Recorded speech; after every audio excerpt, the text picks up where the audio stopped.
I'm John Donnelly. I'm the Fire and EMS Chief, and this is EMS Week. This is a sort of accumulating event for us this week, and it is symbolic of where the agency is going in the future and the progress that we have made.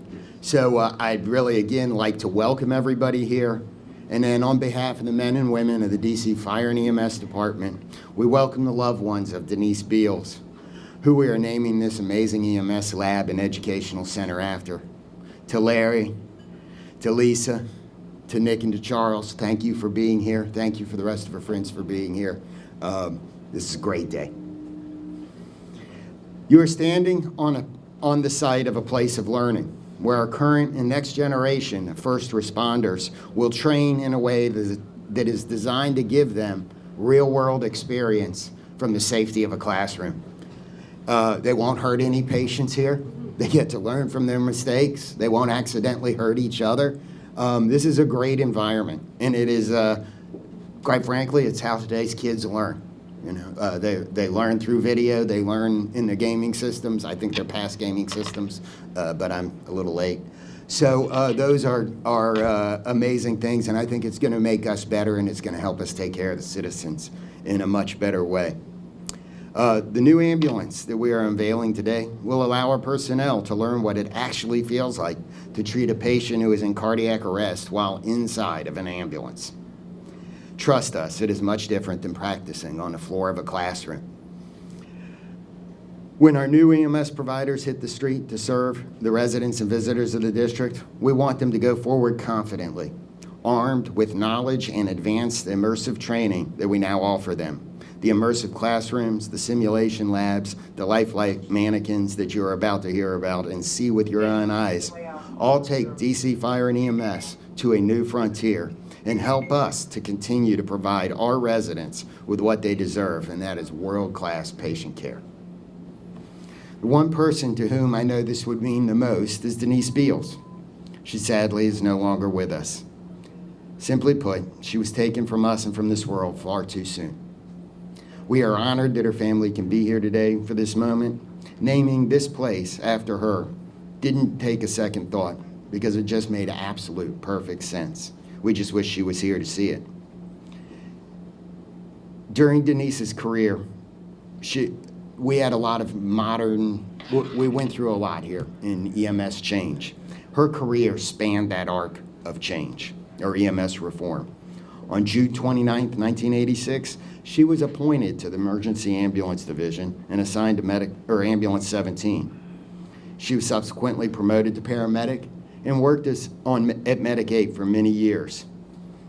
She worked during the district's most challenging years of violence and the crack cocaine and HIV epidemics. In 2006, she became our infection control officer, a position she held until her retirement just last year. For 15 years, she cared for our members' well-being as they practiced EMS. She was always there for a phone call at any hour after a member suffered through a needle stick or a bodily attack from a patient or bystander or an exposure to meningitis and all these other things that we hope we never catch. She walked them through the steps they needed to take to be safe and to make their families feel safe when they came home. That's very important. She trained our members for a period of time. She touched every member every year during our EMT research process in teaching the infection control portion. And I don't think anybody ever got 100 on that test. But she touched every one of us, and everybody knew who Denise was. They knew she was the person to call, and I was always surprised at how our young people could reach out to her. We shared offices next to each other as Special Ops and 4 Engine for about 10 years. And it would be amazing sometimes that the amount of people that knew how to get a hold of Denise, especially when I didn't, they were there and she was answering them, and that's super important. I think it goes to the type of person she was. She made herself available so that our people could do their job. While doing this, she also worked as a nurse at Providence Hospital, which allowed her to keep her clinical skills sharp and to continue to be familiar with the health and trends in our patient population. As her career progressed, so did our EMS system, culminating in the infectious disease innovations we were forced to take during the COVID-19 pandemic, like our infection control group and acquiring decon technology. She was here for all of it. She was here for the moment that we were able to open the doors for this facility shortly before she retired. She died just 6 months after her retirement. If anyone deserves a long, relaxing, and happy retirement, it was Denise. It hurts our hearts that she never saw that. We can only pray that she is resting now with her feet kicked up. As you too often hear us say in this line of work, we will never forget. And today, we are making sure no one ever forgets the name Denise M. Beales when they walk through these doors. I would now like to introduce you to Denise Beales' colleague and friend, EMS Captain Lakeisha Lacey.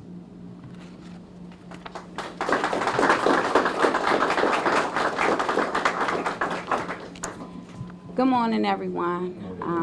Thank you, Chief Donnelly, for giving me an opportunity to speak about my friend, my family. I do well until I have to talk about it. Denise and I met when I started working at Providence Hospital in 1998 in the emergency room. Millie was there with us. And when I came on the fire department, Denise said, okay, Keish, don't stay too long. And 21 years later, I'm still here. Denise was my coworker before she became my colleague at DC Fire. When I came to DC Fire, she became my colleague. She started out here as an EMT, then paramedic. A lot of people don't know Denise was a respiratory therapist. She worked at the I don't even know the name of that hospital, Laurel Hospital. Her end of days, she progressed onto being a nurse practitioner. She had her own practice for a while. A lot of things people don't know with Denise. We vacationed together. Our families, always, how's mom, how's the babies, how's the husband, Denise forgot nothing. Denise never forgot birthdays and anniversaries. When my mother-in-law passed, she sent flowers. And when I was hospitalized, Keish, we're going to get through this. Do I need to call the doctors? That was Denise. When I came onto the fire department as an EMT myself and went to paramedic school, she said, I'm going to teach you everything I know. I said, I don't want to know that. She said, well, I'm going to teach you anyway. So I became her second. I became the person, if Denise was on vacation, it was me. If Denise just needed a day off, it was me.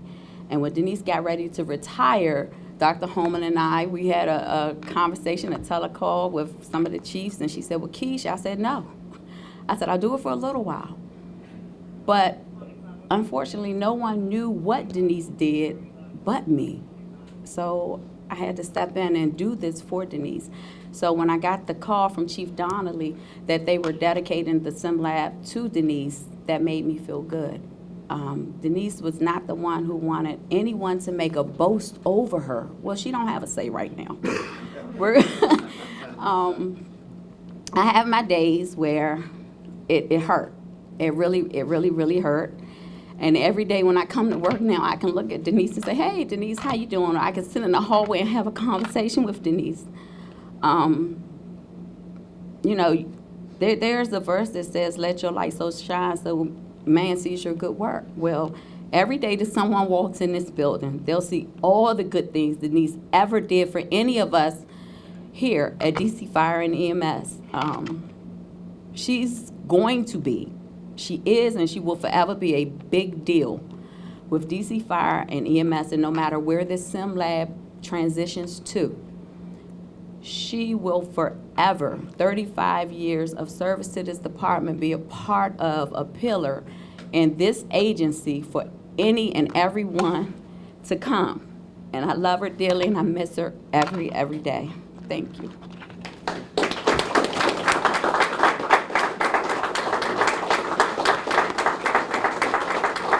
And I forgot to tell you all, she's just peachy.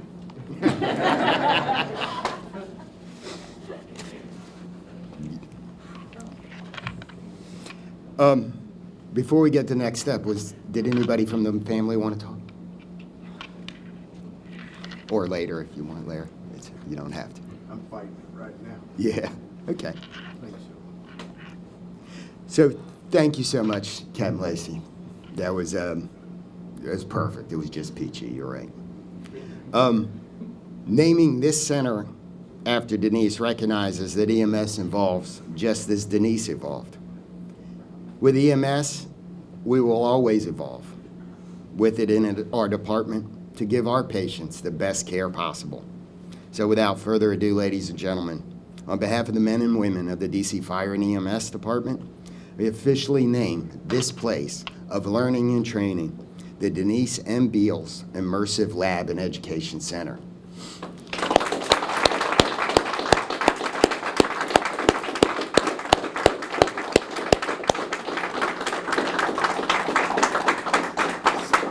So as you walk into the building here at the front doors, I don't know if you noticed it or if it was pointed out, but there's her picture is going to be there, so everybody puts a face and a name, and there'll be the plaque. The engraving is still going on, and we'll have that up soon, but it'll be right there for everybody to see. And if you've been to our training academy, you know that people walk around and they really pay attention.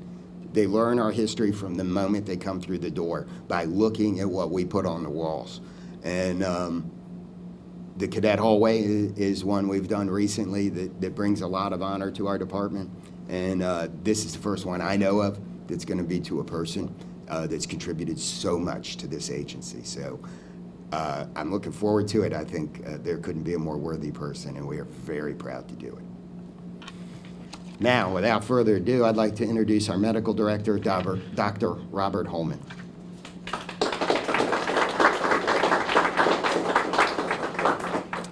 Thank you, Chief. Good morning. Denise Beales served the department for many years as the infection control officer.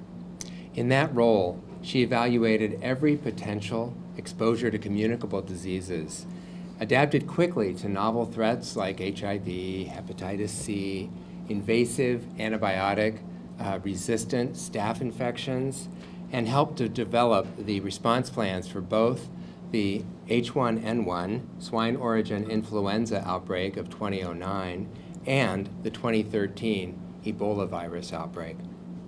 She was responsible for ensuring vaccinations were up to date and for administering hundreds of influenza vaccinations every year. She was on call for our members 24/7, 365, as the family well knows, to give advice and direction about post-exposure prophylaxis for all body fluid exposures in the field or potential body fluid exposures in the field. Her work in the department absolutely laid the foundation for our robust response to the COVID-19 pandemic, which was perhaps the most serious challenge to our workforce in our 150 years. It's quite fitting that Denise and that we honor Denise and her foundational work, her personal touch, her unwavering service by dedicating this immersive lab and education center to her. Her work kept our members safe and healthy, allowing them to serve. And this Denise M. Beales Immersive Lab and Education Center will ensure that these safe and healthy members will do a better job of providing emergency medical care in the pre-hospital setting to their patients. Today represents a big day for DC Fire and EMS's training. 6 years ago, we advanced from biannual week-long refresher training to 4-hour modular training that is now delivered in smaller bits over a 2-year period.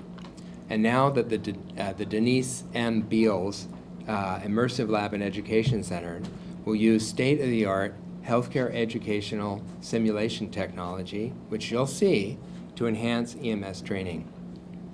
This immersive lab uses virtual reality projectors to bring the hazards and complexities of real emergency scenes to a training environment where our members can safely learn to navigate these challenges while receiving real-time, corrective, and formative feedback from our dedicated training staff. The projections feature actual scenes from across the district, such as a metro platform or a street corner on Capitol Hill, or as you'll see, a skate park, each created to simulate real-world conditions with distractions such as car traffic, sirens, flashing lights, approaching trains, and other everyday noise. It has been said that none of us truly rises to the occasion, but that we actually fall to the level of our training.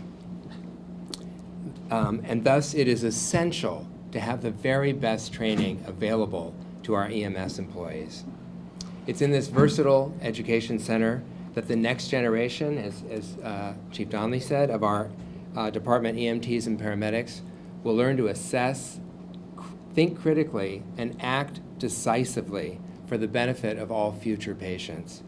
And it is in this Denise M. Beales immersive lab and education centers that our EMTs and paramedics will learn both the art and the science of caring for our ill and injured patients in Washington, D.C.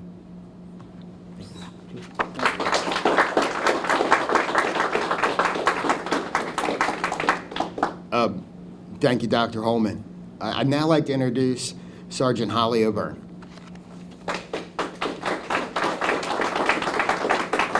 Thank you, Chief. I was very lucky that I got to know Denise before I ever came to DC. And she was a pistol when she came into the hospital center. I can't describe the feeling you would get when this gorgeous, short little woman would come in and demand answers from anyone. It was something that you couldn't compare with. And she was a firecracker. And it was great. And I got to come on this job. And when I started my tenure here, she taught my infection control class. And I was so excited to see her. She was somebody who embodied our basic goals. She is kind and compassionate and caring. And she is all of the things that I hope one day in my career I can represent and carry with myself. Denise had a couple of phrases, and I know Captain Lacey had said one. Another one was always, "Oh, just please wash your hands. Oh, just wash them." But another one she told me routinely, especially as I was going for my promotion, is, "It doesn't matter, just do your best. Just do your best." That's all she asked of us. She reiterated this to me so many times over so many years. And I worked very, very hard to make sure that I could live up to her goals of me. 10 months ago, this building, this ambulance, this lab, the things you see around you, they weren't here. And we strove to do our best. We wanted to make a change within the district, a change that was fundamental and powerful and impactful. Our goal was always simple, though. We just wanted to make sure that we could train every employee, every new hire, to the best we possibly could. We wanted to do it in a state-of-the-art education center, something everyone could be proud of. When the idea was brought to Deputy Fire Chief Kelleher, the executive staff who stands here with us, and to Mayor Bowser, there was no hesitation. It was go, run, get us the best, do what you can, make it happen, we believe in you. And there were no breaks. There are still no breaks. And that's why I think this is so great, because we still have so much to be able to do our best. I hope we can live up to her. Thank you.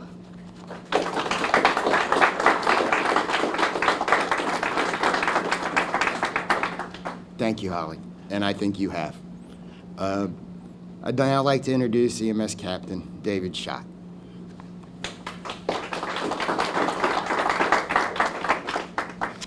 Hey, thank you everyone for joining us. I'm also extremely proud to have the facility dedicated to Denise.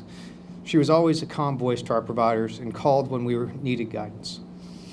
For our new members, Denise's plaque will be a wonderful reminder of the core values embodied by this agency.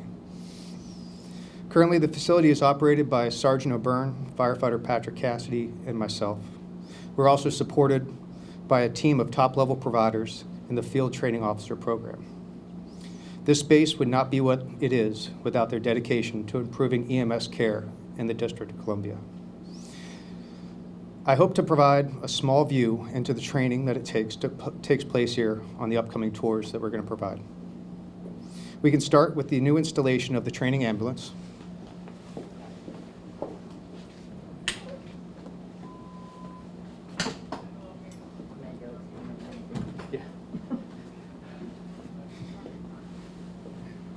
And one of the new additions that we've had is these LifeCast mannequins, high realism mannequins that aren't just the regular plastic mannequins that you were familiar from your CPR classes.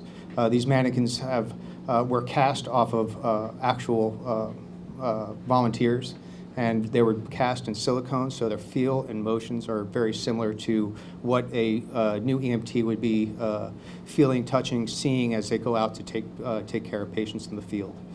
Also, as you can see in here, we have the iSimulate monitors, and the monitors themselves are high fidelity in the fact that we can actually reproduce whatever variety of call, sickness, illness, injury, and cast it onto the monitor so that our members can actually, in real time, as they're interacting with the patient, as they're treating the patient, if they treat the patient well, the patient gets better.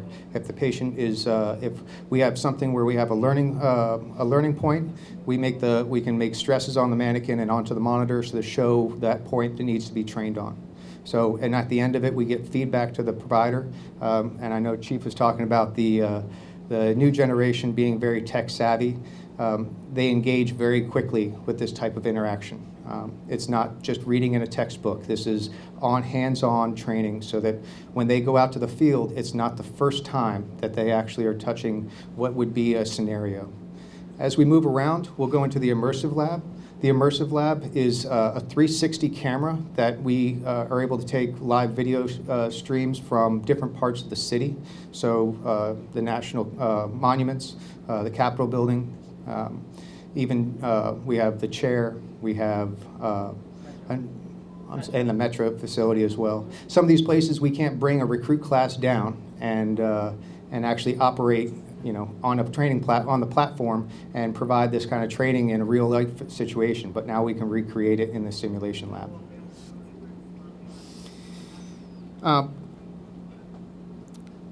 I encourage everyone to ask questions.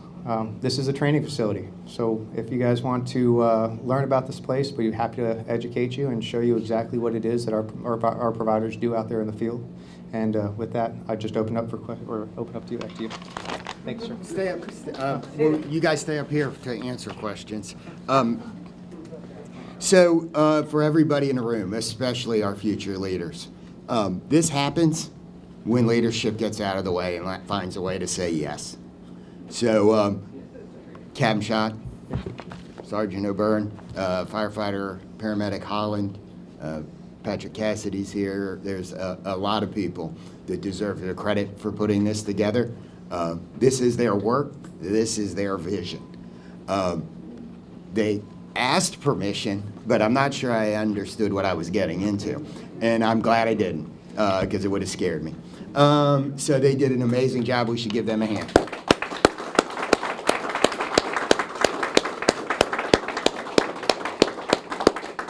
So before we get to the questions, there's a couple other things here. This is more than just EMS. We're using the immersive rooms to engage our officers in how to deal with situations in the firehouse, on the street, talking to people in difficult situations. And it is some of the feedback we're getting in our officer classes and our supervisor classes is that's the best training they've ever had. So this is more than just taking care of people. It's learning to be good managers. That's pretty remarkable. So good work, team. I'm sure somebody has questions that they would love to answer. Amy. Hey, what are those rooms we passed on the way in? Those are our simulation rooms. So we've built those out to incorporate, we have a skilled nursing facility, we have an apartment, a studio apartment, a dorm room. They can all be modular. We have furniture that we can move in and out to recreate different scenarios based on how we want to keep things new and fresh for the providers as they come in. Yeah. Anybody have any questions? Yeah. I got one. This has nothing to do with training. What's the significance of the number 35 only back to the ambulance? Chief Kelleher, do you want to do that? Come on up, Danny. Perfect. That's an excellent question.